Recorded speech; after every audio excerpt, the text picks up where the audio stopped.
Il y a un livre de Benjamin Stora qui était sorti déjà depuis quelques jours, mais qui a commencé à faire beaucoup parler de lui dans les médias lundi. C'est une polémique sur François Mitterrand, hein, vous en avez certainement entendu parler. Donc dans le livre, Benjamin Stora explique qu'en pleine guerre d'Algérie, François Mitterrand, qui était à l'intérieur à l'époque, avait autorisé l'exécution de 45 nationalistes.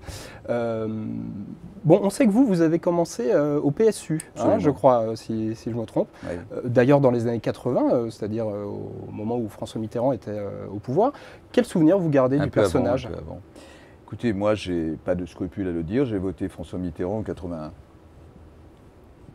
Voilà, je crois même l'avoir écrit dans un de mes ouvrages, et la vérité n'est pas à multiples facettes. Bon, j'ai voté François Mitterrand tout simplement parce que j'avais le sentiment très fort qu'il pouvait apporter un vent de liberté.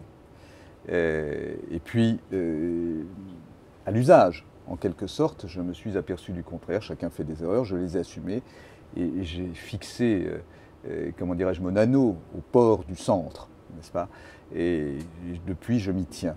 Alors, vous êtes un déçu de François Mitterrand? Non, je n'étais pas un enthousiasme du mitterrandisme. Je pensais qu'il fallait que ce pays tourne une page de 25 ans de même majorité, ou presque. Même si Valéry Giscard d'Estaing avait été fabuleux dans les débuts de son septennat, parce qu'il avait fait des réformes de société extraordinaires dont nous bénéficions aujourd'hui, l'IVG, la majorité à 18 ans, le divorce à l'amiable, ce qu'on appelait le divorce à l'amiable, par consentement mutuel, excusez-moi. Voilà, donc tout ça, c'était en fonction de circonstances que vous vivez. C'est ce qui fait le charme d'ailleurs de la politique et de la vie citoyenne, c'est que vous pouvez opter pour des choix qui ne sont pas forcément des choix dans lesquels vous vous impliquez pour toute votre vie. C'est merveilleux, la démocratie.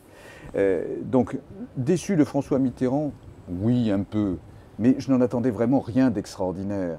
Alors vous me dites, voilà, il a fait ça quand il était ministre de l'Intérieur, mais on sait bien c'est pas moi qui le dis. Hein, C'est Benjamin Stora. On sait bien qu'il y a eu beaucoup de zones d'ombre dans la vie de François Mitterrand. Mais quel est l'homme politique, mais l'homme tout court, qui n'a pas de zone d'ombre dans sa vie?